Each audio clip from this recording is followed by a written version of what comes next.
Hello everyone, welcome to my channel short tricks for you. ఈరోజు మన వీడియోలో 5 marks సంబంధించి పార్ట్ 2 చేయబోతున్నాం, రైట్? అలాగే పార్ట్ 1 వచ్చేసి కింద డిస్క్రిప్షన్లో ఉంది. సో ఈరోజు మనం క్వశ్చన్ నెంబర్ 6 నుంచి సాల్వ్ చేయబోతున్నాం. సో దీనికి సంబంధించి ప్రీవియస్ పార్ట్లో 1 to 5 క్వశ్చన్స్ సాల్వ్ చేస్తాం. మన డిస్క్రిప్షన్లో లింక్ ఉంది, ఒకసారి చూసేసేయండి. అలాగే మా ఈ వీడియోకి ఎవరైతే కొత్తగా వచ్చారో వాళ్ళు సబ్స్క్రైబ్ చేసుకోండి ఛానల్ని. అలాగే వీడియోని అయితే లైక్ చేయండి, రిమైనింగ్ మీ ఫ్రెండ్స్ అందరికీ కూడా షేర్ చేయండి, రైట్? సో ఇక్కడ క్వశ్చన్ మనం అబ్జర్వ్ చేసినట్లయితే 5 మార్క్స్లో ప్రతి క్వశ్చన్ చాలా ఈజీగా సాల్వ్ చేసుకోవచ్చు. ఇక్కడ ఈ పర్టికులర్ క్వశ్చన్ని ఎక్స్ డిఎక్స్ అంటే విచ్ ఇన్ ద ఫార్ములా ఎక్స్కి ఇంటిగ్రేషన్ x²/2, వైకి ఇంటిగ్రేషన్ y²/2, అలాగే which is also in the format x dy minus y dx. ఇక్కడ ఎక్స్ ఉంది, ఇక్కడ ఎక్స్ ఉంది. స్టార్టింగ్ ఎక్స్తో అయ్యి ఎండింగ్ కూడా ఎక్స్తో అయితే బై x² ఉండాలి. కాబట్టి ఈ పర్టికులర్ థింగ్ని మనం x²తో డివైడ్ చేయాలి అనే విషయం తెలిస్తే సరిపోతుంది, రైట్? సో చాలా అంటే చాలా ఈజీగా 5 మార్క్స్ని మనం గెయిన్ చేయొచ్చు, రైట్? గివెన్ డిఫరెన్షియల్ ఈక్వేషన్ని ముందు మనం క్వశ్చన్ పేపర్ చూస్తా ఇది రాసుకోవాలి. గివెన్ డిఫరెన్షియల్ ఈక్వేషన్ ఈజ్ ఏమిచ్చాడు మనకి x dx plus y dy plus x dy minus y dx by x² plus y² is equals to 0. ఈ విధంగా క్వశ్చన్ అయితే ముందు మనం క్వశ్చన్ పేపర్ చూస్తే ఆన్సర్ షీట్లో రాసుకోవాలి. ఎస్. సో క్వశ్చన్ చూడగా నేను ఏం చెప్పాను, ఇక్కడ ఎక్స్తో స్టార్ట్ అయింది, ఎక్స్తో ఎండ్ అయింది, బై x² కావాలన్నాను కదా. కాబట్టి దీనికి ఏం చేస్తున్నానంటే ఈ రెండింటిని ఏమి సాల్వ్ చేయట్లేదు, because already these 2 terms are in the formula. ఇక్కడ నేను ఏం చేస్తున్నానంటే x dy minus y dx, దీనికి ఏం చేస్తున్నాను బై x², దీనికి కూడా బై x² చేస్తే ఇట్ విల్ బికమ్స్ 1 కదా, x²/x², ఇక్కడ y/x whole square which is equals to 0. Now so సింపుల్గా 2 స్టెప్లో మనకి అనేది ఆన్సర్ ఈజీగా వచ్చేస్తుంది. Y dy which is the formula for what, ఎక్స్తో స్టార్ట్ అయ్యి ఎక్స్తో ఎండ్ అయ్యి బై ఎక్స్ ఉంటే డెరివేటివ్ ఆఫ్ y/x. ఫార్ములా గుర్తుపెట్టుకోండి, మీరు నోట్ చేసుకోండి, డెరివేటివ్ ఆఫ్ y/x. అలాగే plus y/x whole square which is equals to 0, right? ఇప్పుడు మనకి ఇంటిగ్రేషన్ ఫార్ములా వచ్చింది కాబట్టి ఏం చేస్తాం, integration on both sides, integration on both sides అని చెప్పి ఇంటిగ్రేషన్ తీసేసుకుంటాం. అంటే integral x dx plus integral y dy plus తర్వాత integral derivative of y/x plus 1/y/x whole square, right? Which is equals to 0, right? What is integral for x, x²/2. First answer ఇది వచ్చేసింది. తర్వాత వైకి integration y²/2. ఇక్కడ observe చేస్తే చాలా important formula, y/x ఉంది denominator, దీని derivative ఏంటి, డెరివేటివ్ ఆఫ్ y/x. అంటే 1/1 ప్లస్ x² అంటే ఏంటి, tan inverse y/x which is equals to c. చాలా ఈజీగా మనం 5 మార్క్స్ని చేసుకోవచ్చు. ఈ మెథడ్ పేరు ఏంటంటే ఇన్స్పెక్షన్ మెథడ్ అంటాం దీన్ని. ఇన్స్పెక్షన్ మెథడ్ ఎందుకు అని అంటే నువ్వు ఇన్స్పెక్ట్ చేసావు కదా, స్టార్టింగ్ వెరిఫై చేసావు కదా, ఏంటి ఓకే ఎక్స్తో స్టార్ట్ అయింది, ఎక్స్తో ఎండ్ అయింది, బై x² ఉండాలి. ఎప్పుడైతే అలా ఉందో ఆటోమేటిక్గా అది ఇన్స్పెక్షన్ మెథడ్. ఇన్స్పెక్షన్ మెథడ్ అనగానే ఇన్స్పెక్షన్ మెథడ్ ఫార్ములాలోకి మార్చేసి, వాట్ ఈజ్ ఇన్స్పెక్షన్ మెథడ్ అంటే ఫార్ములాలోకి మార్చేసి ఇంటిగ్రేషన్ కట్టేస్తే ఆన్సర్ వచ్చింది, రైట్? That's all. ఇది ఫస్ట్ క్వశ్చన్ ఎంత ఈజీగా సాల్వ్ చేయొచ్చు. Now we will see the second question, right? ఈ విధంగా అయితే మనం ఫస్ట్ క్వశ్చన్ని చాలా అంటే చాలా ఈజీగా సాల్వ్ చేయొచ్చు. అలాగే whenever we are seeing the question in terms of P, 5 మార్క్స్లో పర్టికులర్లీ 5 మార్క్స్లో ఎప్పుడైనా క్వశ్చన్ పీలో కానీ కనిపిస్తే that is what very important question. ఎందుకంటే ఖచ్చితంగా ప్రతి ఎగ్జామ్లోనూ మనకి ప్రతి బోర్డ్ ఎగ్జామ్లోనూ ఫస్ట్ సెమిస్టర్లో మనకి అడిగే క్వశ్చన్ ఇది, సాల్యుబుల్ ఫర్ పీ అని చెప్తా ఉంటాం. ఈ సాల్యుబుల్ ఫర్ పీలో మరి ప్రొసీజర్ ఏంటి, first we will see the procedure. అంటే క్వశ్చన్ని సాల్వ్ చేసే విధానం వర్కింగ్ రూల్ కానీ వచ్చేస్తే మనకి చాలా ఈజీ అయిపోతుంది. Nothing but what is meant by P అని అంటే ఇంటిగ్రేషన్లో dy/dx అని. పీ అంటే ఏంటి మీనింగ్, dy/dx. ఇది ఫస్ట్ యూజువల్లీ మనకు తెలిసింది. అయితే వాడు ఏదైతే క్వశ్చన్ ఇచ్చాడో క్వశ్చన్ని పట్టుకొని మనం ఫ్యాక్టర్స్ ఫైండ్ అవుట్ చేసేస్తే చాలు మనకి. ఫ్యాక్టర్స్ అంటే స్ప్లిట్టింగ్ ద మిడిల్ టర్మ్ కానీ or else like you can use -b plus or minus formula కానీ వాడేస్తే ఫ్యాక్టర్స్ వచ్చేస్తాయి. సో ఇంటిగ్రేషన్ కట్టేస్తే 2 కేసెస్, కేస్ 1 అండ్ కేస్ 2, రెండింటిని 4th స్టెప్లో 2 ప్రోడక్ట్ కింద రాసేస్తే ఆన్సర్ వచ్చింది చాలా ఈజీగా, రైట్? ఈ విధంగా వర్కింగ్ రూల్ అనేది మనకి చాలా ఇంపార్టెంట్. ఇది మీరు నోట్ చేసుకున్నారు అనుకోండి, నేను సమ్ చెప్తున్నప్పుడు ఓకే పీ ప్లేస్లో dy/dx తీసుకోవాలి, క్వశ్చన్ని ఫ్యాక్టర్స్ కింద స్ప్లిట్టింగ్ మిడిల్ టర్మ్ చేయాలి, తర్వాత ఇంటిగ్రేషన్ చేయాలి. ఇంటిగ్రేషన్ చేస్తే ఎవరు వస్తారు? కేస్ 1 వస్తుంది, కేస్ 2 వస్తుంది. రాగానే రెండు కేసెస్ని ప్రోడక్ట్ చేసేస్తే మనకి ఈజీగా అర్థమైపోతుంది అనమాట. సో అది ఈ విధంగా మనం ఏంటంటే ప్రొసీజర్ వర్కింగ్ రూల్ అనేది చాలా చాలా ఇంపార్టెంట్. వర్కింగ్ రూల్ మీరు నోట్ చేసుకోవాలి, రైట్? సో ఇప్పుడు మనకు సొల్యూషన్ కానీ ఒకసారి అబ్జర్వ్ చేసినట్లయితే ఫస్ట్ ఇప్పుడు కూడా మనం ఏం రాస్తూ ఉంటున్నాం? గివెన్ డిఫరెన్షియల్ ఈక్వేషన్ అని చెప్పి క్వశ్చన్ ఒకసారి మనం రాసుకోవాలి ఖచ్చితంగా. గివెన్ డిఫరెన్షియల్ ఈక్వేషన్ ఈజ్ ఏమి ఇచ్చాడు మనకి? p² -5p + 6 = 0 అని చెప్పి మనమైతే ఈక్వేషన్ని ఫస్ట్ తీసేసుకోవాలి. ఇక్కడ 6 ఉంది, ఏవైనా 2 నెంబర్స్ తీసుకుంటే ప్రోడక్ట్ చేస్తే 6 రావాలి, యాడ్ చేస్తే -5 రావాలి. ఏంటి ఆ నెంబర్స్? -2 -3 అంటే p² -2p -3p + 6 = 0. ఈ రెండిట్లో ఎవరిని కామన్ తీయగలం? pని కామన్ తీయగలుగుతాను, సో p -2. ఈ రెండిట్లో -3ని కామన్ తీయగలను, p -2. అంటే ఏమైంది? ఫ్యాక్టర్స్ అని చెప్పాను కదా, ఇదే. సో p -3 ఇలాగా ఫ్యాక్టర్స్ వచ్చాయి. What are p values? -2 right side పంపిస్తే 2 అవుతుంది, అలాగే 3 అవుతుంది. 2 కేస్ అన్నానికి దిగు కేస్ 1 అండ్ కేస్ 2. వెంటనే నువ్వేం చేయాలి అని అంటే కేస్ 1 అని పెట్టేసి ఇఫ్ p వాల్యూ ఎంత వచ్చింది? 2 కదా. వాట్ ఈస్ p అని అన్నాను నేను? p వాల్యూ ఎంత అని చెప్పాను? dy/dx = 2. dy/dx = 2. ఇప్పుడు dx అటు పంపించేస్తే dy = 2dx. వేరియబుల్ సపరబుల్ అంటే ఏంటి? Integration on both sides. ప్రొసీజర్లో చెప్పాను కదా, ఇంటిగ్రేషన్ ఆన్ బోత్ సైడ్స్ అంటే ఏమవుతుంది? Integral dy to constant integral dx. dyకి ఇంటిగ్రేషన్ y 2, dxకి ఇంటిగ్రేషన్ x + ఇటువైపు తీసుకొచ్చేసే 2x - c = 0. కేస్ 1 వచ్చింది. కేస్ 2 ఇక్కడ రాసుకోవాలి మనం, కిందనే కేస్ 2. p వాల్యూ ఇంకోటి ఎంత వచ్చింది? p = 3. p వాల్యూ 2 ఒకటి 3 ఒకటి కదా. యాజ్ యూజువల్ p అంటే dy/dx = 3. dxని అటువైపు తీసుకెళ్ళిపోండి అంటే dy = 3dx. మళ్ళీ ఇంటిగ్రేషన్ అలా పంపించేసి ఇంటిగ్రేషన్ ఆన్ బోత్ సైడ్స్ చేసేయడమే. Integral dy 3 integral dx. dy integral is y, dx integral is x + c. Formula మనకు వచ్చేసేయాలి, రైట్? ఇటువైపు తీసుకొచ్చేసే y - 3x = 0, which is general solution. అంటే ఏం చెప్పాను? జనరల్ సొల్యూషన్ అంటే ఏం రాయాలి? ఈ రెండు బాక్సెస్ని ప్రోడక్ట్లో రాసాడు, అది చాలా ఈజీ.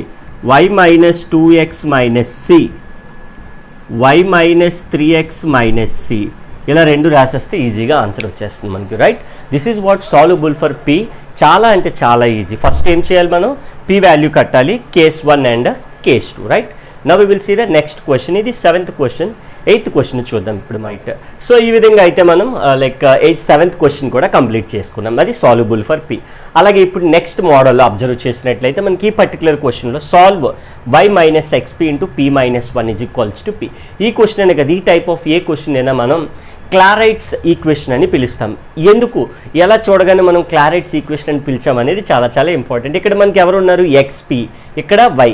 ఇలా సపరేట్గా y అండ్ xp కానీ మనకి కనిపిస్తే that question comes under Clairaut's equation. మరి క్లారైట్స్ ఈక్వేషన్ ఎలా సాల్వ్ చేయాలనేది చూద్దాం, రైట్? ఇప్పుడు ఒకసారి మనం క్లియర్గా అబ్జర్వ్ చేసినట్లయితే first so given differential equation అయితే ఫస్ట్ ఎప్పుడు తీసుకోవాలి? గివెన్ డిఫరెన్షియల్ ఈక్వేషన్ ఈజ్ ఏం తీసుకుందాం? y - xp × p - 1 = p. ఈ విధంగా క్వశ్చన్ని రాసేసుకున్నాం. నేనేం చెప్పాను? xp అండ్ y సపరేట్గా కానీ కనిపిస్తే that question is comes under Clairaut's equation. అప్పుడు మనకి ఏం చేయాలంటే we need the value of y. y value కావాలంటే ఏమవుతుంది? y - xp = p/p - 1. నాకు y వాల్యూ కావాలని కాబట్టి xp కూడా అటు పంపించేస్తే y = xp + p/p - 1. Now which is in the format of ఏం చెప్పుకున్నాం? విచ్ ఈజ్ స్టేట్మెంట్ రాసుకోవాలి. Which is in the form of Clairaut's equation. In the form of Clairaut's equation. ఎలా తెలిసింది అని అంటే క్లారైట్స్ ఈక్వేషన్ అంటే that is y is equals to x p ఉండి f of p ఉండాలన్నమాట. ఈ ఫార్మాట్లో కానీ మనకి ఏదైనా క్వశ్చన్ మనం కన్వర్ట్ చేయగలిగితే దాన్ని మనం ఏమంటాం, క్లారైట్స్ ఈక్వేషన్. ఎప్పుడైతే మనం క్లారైట్స్ ఈక్వేషన్ ఇక్కడ సితో స్టార్ట్ అయింది కాబట్టి సింపుల్గా మనకి జనరల్ సొల్యూషన్ ఏంటి అని అంటే put p is equals to c అంతే. పి ఎక్కడైతే కనిపిస్తుందో వాని ప్లేస్లో సి సబ్స్టిట్యూట్ చేస్తే ఆ జనరల్ సొల్యూషన్ వచ్చేసినట్టు. Therefore y is equals, ఇక్కడ చూడండి ఎక్స్పి అని ఉంది కదా, అంటే ఎక్స్పి అంటే ఎంత వేయాలి, సి వేయాలి. P by p minus one, p ప్లేస్లో ఎంత వేయాలన్నాం, c by c minus one అంతే. డేట్ ఫోర్ మనం ఏం రాయాలి, general solution. So general solution మనకి ఏమొచ్చింది, y is equals to x c plus c minus one, that's all. So such an easy question for 5 marks. Clairaut's equation అంటే ఏంటి meaning, ఈ ఫార్మాట్లోకి మార్చేసి put p is equals to సిని substitute చేసేస్తే answer వచ్చేస్తుంది, రైట్. నెక్స్ట్ క్వశ్చన్ చూద్దాం, right. So ఇలా మనం ఈ విధంగా క్లారైట్స్ ఈక్వేషన్ని చాలా ఈజీగా సాల్వ్ చేసుకోగలిగాం.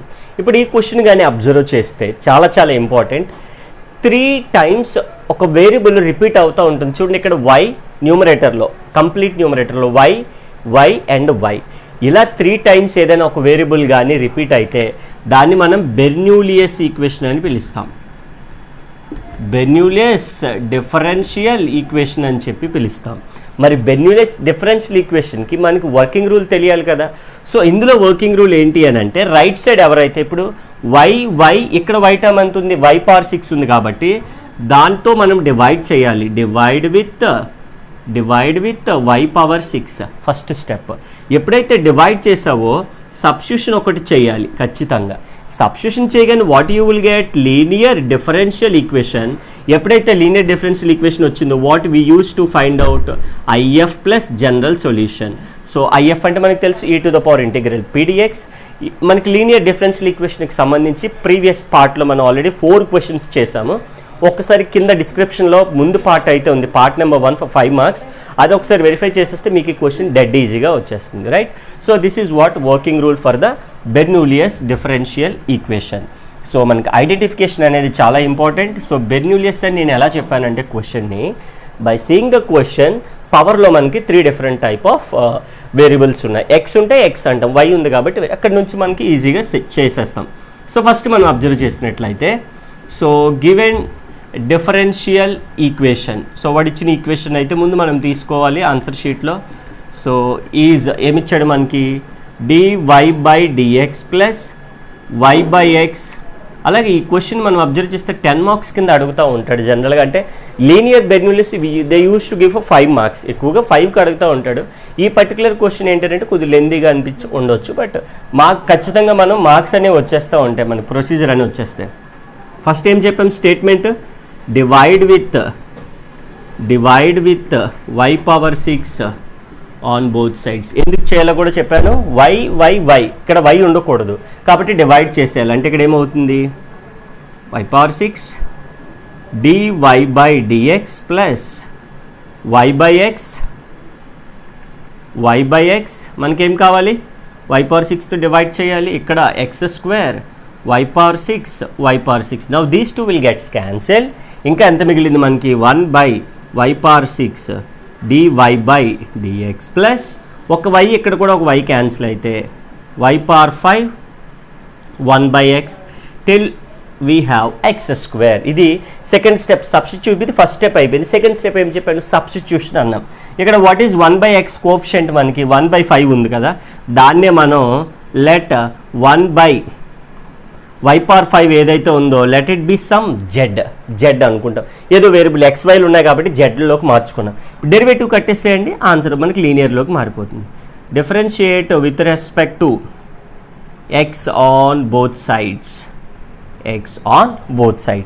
1 బై y పవర్ 5 అంటే మీనింగ్ ఏంటి, y పవర్ -5 కదా, అంటే 1 బై y పవర్ 5 అంటే y పవర్ -5 అంటే x పవర్ n లాగా ఉంది, n into x power n -1 అంటే ఏమవుతుంది, -5 ఇంటూ y పవర్ n -1. అలాగే dx బై yకి డెరివేటివ్ dy బై dx, అలాగే zకి dz బై dx. ఇలాగ సబ్స్టిట్యూషన్ అనేది చాలా చాలా ఇంపార్టెంట్. ఇప్పుడు -5 -1 -6 అప్లై చేసేద్దాం. దట్ మీన్స్ -5 వై పవర్ -6 తర్వాత dy by dx is equals to dz by dx. So -5 y power -6 అంటే ఏమవుతుంది 1 by y power 6 dy by dx is equals to dz by dx. -5 ప్రోడక్ట్లో ఉంది, అటువైపు పంపిస్తే 1 by y power 6 dy by dx -1/5 dz by dx. ఎందుకు ఇదంతా చేసామనంటే after doing derivative అంటే వీడిని తీసుకొని మనం డెరివేటివ్ కడితే ఎవరు వచ్చేసారు మనకి, యూజువల్లీ ఈ పక్కన ఉన్నవాడు వచ్చాడు చూడండి ఇక్కడ ఇవ్వండి. Clear, that is what very very important. Let it be 1 అనుకుంటే మనకి ఇప్పుడు ఏం చేస్తాం మనం, ఫ్రమ్ 1 అని చెప్పి సబ్స్టిట్యూషన్ చేసేస్తాం, సింపుల్గా లీనియర్ వచ్చేస్తుంది. వీటిలో ఎంత అప్లై చేయొచ్చు నేను, -1/5. సో చాలా జాగ్రత్తగా అర్థం చేసుకుంది, ప్రొసీజర్ అనేది చాలా ఇంపార్టెంట్. అలాగే 1 బై వై పవర్ 5 అంటే ఎంత అనుకున్నాం, జెడ్ అనుకున్నాం. దీని ప్లేస్లో till I have 1/x, right side observe చేస్తే x² ఉంది, right. dz by dx coefficient ఎప్పుడు అంత ఉండాలి, 1 ఉండాలి. -1/5 ఉంది అంటే ముందు మైనస్ పోవాలంటే ఏం చేస్తాం, మైనస్తో మల్టిప్లై చేయండి. dz బై డిఎక్స్ 1/5 అలా రాద్దాం, -1/x into Z -x². 5తో multiply చేస్తే 1/5 పోతుంది, అంటే ఫైనల్గా dz బై డిఎక్స్ 5తో మల్టిప్లై చేస్తున్నాం 5/x జెడ్, 5తో మల్టిప్లై చేస్తున్నాం 5x². లీనియర్ డిఫరెన్షియల్ ఈక్వేషన్లోకి వచ్చేసింది, అందులోకి జెడ్లోకి ఇక్కడ రాసుకోవాలి, which is linear differential equation in z. కాబట్టి what is IF formula, e⁻∫ pdx. Linear ఈక్వేషన్లో చెప్పుకున్నాం ఆల్రెడీ మనం, రైట్. లీనియర్ ఈక్వేషన్లో మనకి ఐఎఫ్ ఫార్ములా p అంటే z coefficient -5/x dx. I can take -5 as constant, 1/x dx e⁻−1/x की integration log x, n log a power n formula. These two will get cancelled. x power -5 అంటే ఎంత వచ్చింది if value, 1/x⁵ వచ్చింది. ఎప్పుడైతే if వచ్చిందో what we need to find out after if, general solution అయిపోయింది. Clear కదా, చాలా చాలా ఇంపార్టెంట్, బెర్నూలియస్, లెందీగా ఉంటుంది. 10 మార్క్స్లో కూడా నీకు ఇదే క్వశ్చన్ ఇస్తే కవర్ అయిపోతుంది. అందుకని నీకు ప్రొసీజర్ వైజ్ చెప్తున్నాను నేను వర్కింగ్ రూల్తో. ఫస్ట్ ఏం చేయాలి, డివైడ్ చేయాలి, ఫస్ట్ సబ్స్టిట్యూషన్ చేయాలి. ఎవరిని, ఎక్స్ పక్కన ఎవరు ఉంటాడో వాడిని సబ్స్టిట్యూట్ చేయగానే ఇందులోకి వేయగానే ఎవరు వచ్చేస్తారు, లీనియర్ వచ్చి, linear if, linear general solution మనకు తెలిసిందే. సో జనరల్ సొల్యూషన్ కూడా చాలా ఈజీగానే వచ్చేస్తుంది 2-3 స్టెప్పుల్లో, పెద్ద కష్టంగా అయితే ఏమి ఉండదు మనకి, right. What is general solution formula, right. వీడియోని అయితే మీరు చివరి వరకు చూడండి, అన్ని 5 మార్క్స్ నేను డిస్కస్ చేస్తాను, మీకు చాలా ఈజీగా అవుతుంది అనమాట అప్పుడు. సో వీడియో చూస్తుండగానే మీకు సొల్యూషన్స్ అనేవి ఆటోమేటిక్గా వచ్చేస్తూ ఉంటాయి, రైట్. ఇప్పుడు మనం అబ్జర్వ్ చేసినట్లయితే జనరల్ సొల్యూషన్ ఏంటి ఫార్ములా మనకి, జెడ్ ఇంటూ ఐఎఫ్, ఎందుకంటే ఇన్ జెడ్ అన్నాం కదా, integral Q into IF dx plus c. So 2 స్టెప్లో అయిపోతుంది మనకి. జెడ్ ఇంటూ ఐఎఫ్ అంటే ఎంత వచ్చింది, 1/x⁵. ఇంటిగ్రల్ క్యూ అంటే చూడండి రైట్ సైడ్ మనకి అక్కడ క్యూ వాల్యూ రైట్ సైడ్ ఎంత ఉంది, -5x². ఐఎఫ్ అంటే 1/x⁵ dx plus c, right. ఇంకా మనకు అబ్జర్వ్ చేస్తే ఈజీగా ఇక్కడ ఒక స్క్వేర్ అంటే క్యూబ్ మిగులుతుంది, -5 ఈజ్ కాన్స్టెంట్, 1/x³ మిగిలింది dx plus c. What is integration, x power -3 కదా ఫార్ములా దానికి, x పవర్ n అంటే x power n + 1 n+1, that's all. అంటే x పవర్ -3 + 1 -3 + 1 + c. ఫైనల్గా జెడ్ నథింగ్ బట్ ఇందాక అనుకున్నాం కదా, what is Z, 1/y⁵ into 1/x⁵. ఇక్కడ -5 ఇది ఎంత అవుతుంది, -2x⁻² + c. So final answer I can write x⁵, y⁵, minus cancel, 5/2 x² + c. x⁻² కదా, బై వచ్చేస్తే x² అవుతుంది. సచ్ ఎ డిఫికల్ట్ క్వశ్చన్, మీకు అంటే లెందీగా అనిపిస్తుంది కాబట్టి డిఫికల్ట్ అంటాం, బట్ డిఫికల్ట్ అంటే లెందీ అని కాదు, it may take like 3 or 4 pages, ఎంత తీసుకున్నా కూడా ప్రొసీజర్ని ఫాలో అయిపోండి, మీకు చాలా ఈజీగా ఉంటుంది, రైట్. మీకు ఇంకా ఏమైనా డౌట్ ఉంటే కింద కామెంట్ సెక్షన్లో కామెంట్ పెట్టండి, నేను దానికి సొల్యూషన్ ఇస్తాను, right. Now we will see the next question. So next question కానీ మనం అబ్జర్వ్ చేసినట్లయితే d⁴ 8d² + 16 y = 0. Right side ఎప్పుడైనా మనకి 0 ఉంటే yc కడితే సరిపోతుంది, కాంప్లిమెంటరీ సొల్యూషన్ అని చెప్తాం. ఓకే, అలాగే ఇక్కడ మనకి d⁴ d² ఉంటే హయ్యర్ ఆర్డర్ డిఫరెన్షియల్ ఈక్వేషన్ అని పిలుస్తాం. సో ఈ హయ్యర్ ఆర్డర్ డిఫరెన్షియల్ ఈక్వేషన్ అంటే థర్డ్ యూనిట్. సో థర్డ్ యూనిట్కి సంబంధించి మనం కింద డిస్క్రిప్షన్లో థర్డ్ యూనిట్ లాంగ్స్ అనే దాంట్లో మనం థర్డ్ యూనిట్ ముందు లెసన్ అంతా చెప్పుకున్నాం. ఒక్కసారి కింద డిస్క్రిప్షన్లోకి వెళ్ళి లింక్ ఒకసారి చూసేయండి, 10 minutes వీడియో ఉంటుంది మీకు. హార్డ్లీ థియరీ ముందు చూసేసండి, దానికి సంబంధించిన ఫార్ములాస్ అన్ని మనం క్లియర్గా రాసుకున్నాం. YC అంటే 3 different type of formulas ఉంటాయి. Roots are real and equal, roots are real and unequal, and last one is imaginary. ఈ టైప్ ఆఫ్ అంతా కూడా మన థర్డ్ యూనిట్ అని కింద ఉంటుంది, ఒకసారి చూసేసేయండి, మీకు చాలా ఈజీ ఉంటుంది, అంతే, ఇంకేం లేదు. రైట్, సో పర్టికులర్గా ఈ క్వశ్చన్కి వచ్చేస్తే రైట్ సైడ్ 0 ఉంటే YC కడితే సరిపోతుంది. YC అంటే కాంప్లిమెంటరీ ఫంక్షన్ ఏదైతే ఉందో అది కడితే సరిపోతుంది. సో ఇది కూడా డిఫరెన్షియల్ ఈక్వేషన్ కాబట్టి గివెన్ డిఫరెన్షియల్ ఈక్వేషన్ ఈజ్ ఇప్పుడు ఏమవుతుంది మనకి d⁴ + 8d² + 16 y = 0. First equation అయితే రాసేసాం. ఇక్కడ ఇట్ ఈస్ వెరీ క్లియర్, మనకి ఎప్పుడు కూడా ఏం రాయాలి, ఆక్సిలరీ ఈక్వేషన్ కావాలి. Because to find out YC ఎవరు కావాలి, let the auxiliary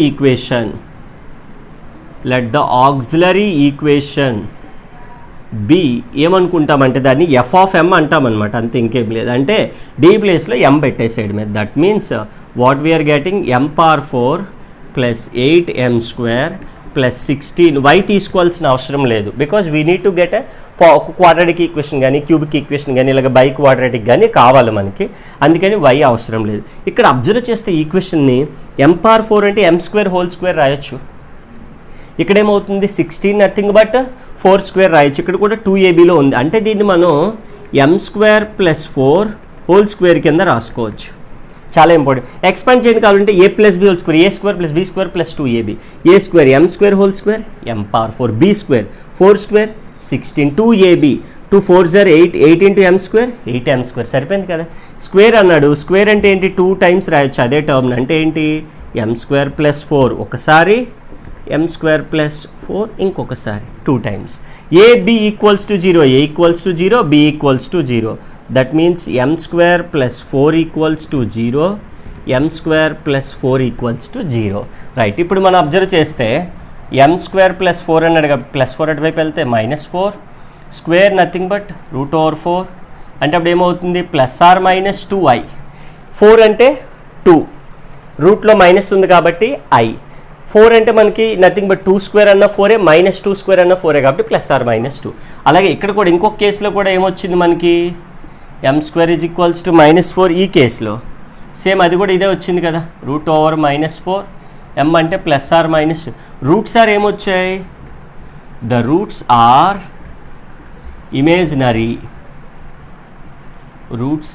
imaginary. Imaginary roots వస్తే మనకి YC ఫార్ములా ఏంటి అంటే జనరల్ సొల్యూషన్. YC ఫార్ములా ఏంటి అని అంటే ఇక్కడ చూడండి, అలాగే +2i ఉంది, ఇక్కడ +2 అయింది, -2i ఉంది, ఈక్వల్ రూట్స్ కూడా వచ్చాయి కాబట్టి c1 + c2x దీనికి సంబంధించి ఇంకేం రాయాలి, cos x ప్లస్ తర్వాత c1 2 అయిపోయి కదా 3 + c4x ఇంటూ ఏం రాస్తాం, sin x అనమాట. ఈ విధంగా ఈజీగా జనరల్ సొల్యూషన్ మనం రాసుకోవచ్చు, కన్ఫ్యూజ్ అవ్వక్కర్లేదు. నార్మల్ నేను ఇక్కడ ఒక ఫార్ములా రాస్తాను, ఓకేనా, మీరు అప్పుడు ఈజీగా ఉంటుంది. a +or- for example like IB ఉందనుకుందాం, రూట్స్ ఇమేజినరీ నెంబర్ కదా, ఇమేజినరీ నెంబర్. అప్పుడు నువ్వేం రాస్తావంటే e⁻ax. ఇక్కడ మనకి ఎంత ఉంది, 0 కదా ఉంది, ఇక్కడ 0 ఉంది, ఇక్కడ 0 ఉంది కాబట్టి నేను ముందేమీ రాయలేదు. రైట్, ఫస్ట్ పాయింట్ అయిపోయింది. తర్వాత c1 cos i కోఎఫిషియంట్ ఎంత bx, c2 sin i coefficient ఎంత bx. ఇది ఫార్ములా, ఇలా ఫార్ములా రాసుకోండి మీరు. ఇప్పుడు నాకు అబ్జర్వ్ చేస్తే i కోఎఫిషియంట్ ఎంత ఉంది, 2 ఉంది, ఇక్కడ కూడా i కోఎఫిషియంట్ 2 ఉంది. ఇప్పుడు చూడండి, నేను అబ్జర్వ్ చేస్తే c1 + c2x అనేది ఈక్వల్ రూట్స్కి, అలాగే cos s. ఇక్కడ మనకు అబ్జర్వ్ చేస్తే 2 వచ్చింది కాబట్టి 2x, ఇక్కడ కూడా 2 వచ్చింది కాబట్టి 2x. ఇక్కడ మనం c1 + c2 c3 + c4 ఎందుకు తీసుకున్నామంటే ఈక్వల్ రూట్స్, అదే చెప్పాను నేను. దానికి సంబంధించి వీడియో మనం థర్డ్ యూనిట్లో ఫస్ట్ పార్ట్ని ఒకసారి చూసేయండి, మీకు చాలా క్లియర్ ఉంటుంది. అది చూసాక మీరు ఈ రూట్స్ ఎలా రాశాను అనేది మీకు తెలుస్తుంది, లేకపోతే తెలీదు, కన్ఫ్యూజ్ అవుతారు. మనకి ఈజీగా కన్ఫ్యూజ్ అవ్వదు. అంటే మనకి యూజువల్లీ అది ఒకసారి చూసిస్తే ఫార్ములాస్ అన్ని మీరు నోట్స్లో రాసేసుకుంటే మీకు చాలా ఈజీ అవుతుంది, right? That's all guys for today in this video. Like ఈ వీడియోలో మనం అయితే 5 మార్క్స్ అని డిస్కస్ చేసుకున్నాం. Like this is what part 2, part 1 కూడా డిస్క్రిప్షన్లో ఉంది, చూసేసండి. అలాగే కొత్తగా ఎవరైతే ఛానల్కి వచ్చారో అలాగే మా వీడియో కానీ లైక్ అయినట్టయితే ఒకసారి సబ్స్క్రైబ్ చేసుకోండి ఛానల్ని. పక్కనున్న బెల్ ఐకాన్ క్లిక్ చేస్తే మేము చేసే వీడియోలు అన్నీ కూడా మీకు నోటిఫికేషన్ రూపంలో వెంటనే వస్తాయి, సో చూసేసేయచ్చు, రైట్? సో నెక్స్ట్ వీడియోలో అయితే మరి ఇంకా పార్ట్ 3 చేద్దాం. సో దాంట్లో కూడా 5 మార్క్స్ కంప్లీట్ చేసేద్దాం పార్ట్ 3తో. So that's all for today. Thanks for watching the video.